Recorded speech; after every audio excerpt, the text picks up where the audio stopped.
If you were born between 1997 and 2012, there's a good chance people think they already know everything about you. They think you're addicted to your phone, too sensitive, too distracted, always anxious, always offended, always tired. They see you scrolling TikTok for hours, checking your phone every few minutes, opening Netflix but not knowing what to watch, listening to music while texting, eating, and thinking about 10 different things at the same time. From the outside, it looks like Gen Z cannot focus, but the real psychology is much deeper than that. Because if you are Gen Z, you grew up in a world where your brain was never allowed to fully rest. You were raised in constant stimulation, notifications, bad news, social media, group chats, videos, trends, opinions, comparisons, all hitting your mind at the same time every single day. And when your brain grows up in that kind of environment, it adapts. It becomes faster, more alert, more aware, but also more anxious, more restless, and more overwhelmed. That is why Gen Z often struggles to sit still with their thoughts. Silence feels uncomfortable because your mind is so used to being occupied. Even when you are doing nothing, you're still scrolling, checking, refreshing, watching, or listening to something. And over time, that creates a kind of psychological dependency on stimulation, where being alone with your own thoughts can start to feel unfamiliar. If you are Gen Z, there's also a good chance you overthink how people see you. Not because you're shallow,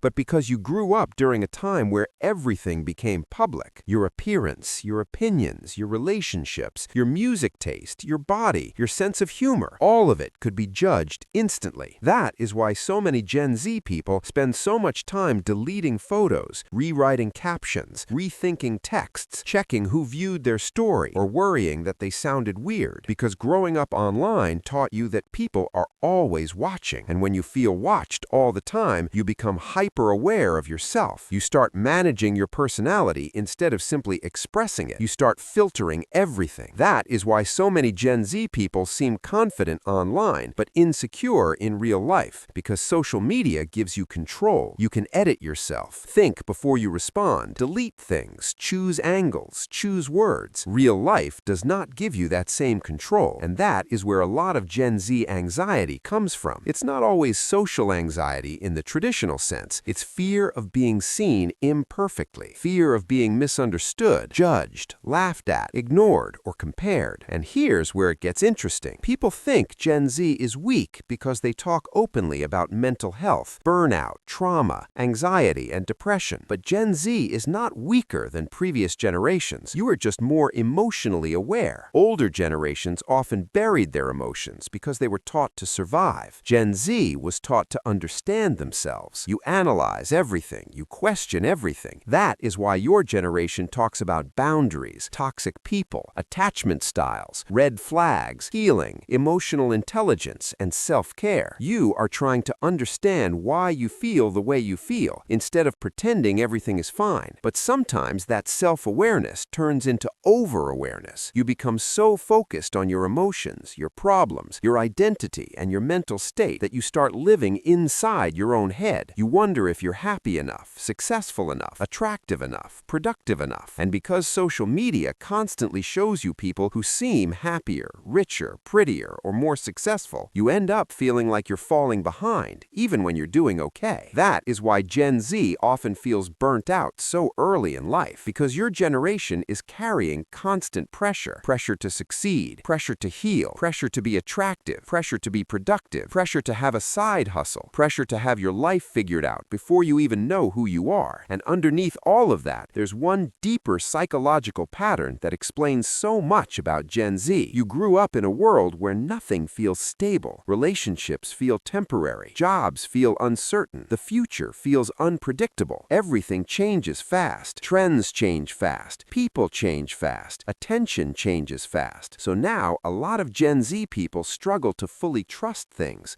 because deep down, you expect everything to disappear eventually. That is why your generation often keeps people at a distance, avoids commitment, jokes about serious things, and acts like nothing matters too much. It's not because you don't care. It's because caring deeply feels risky in a world that feels unstable. And once you understand that, Gen Z starts making a lot more sense. You are not lazy. You are overstimulated. You are not weak. You are emotional. emotionally overloaded. You are not too sensitive. You just grew up in a world that forced you to think about everything all the time. If you're part of Gen Z, born between 1997 and 2012, we want to hear from you how much of this feels familiar. Drop your thoughts in the comments below and let us know what being Gen Z really means to you.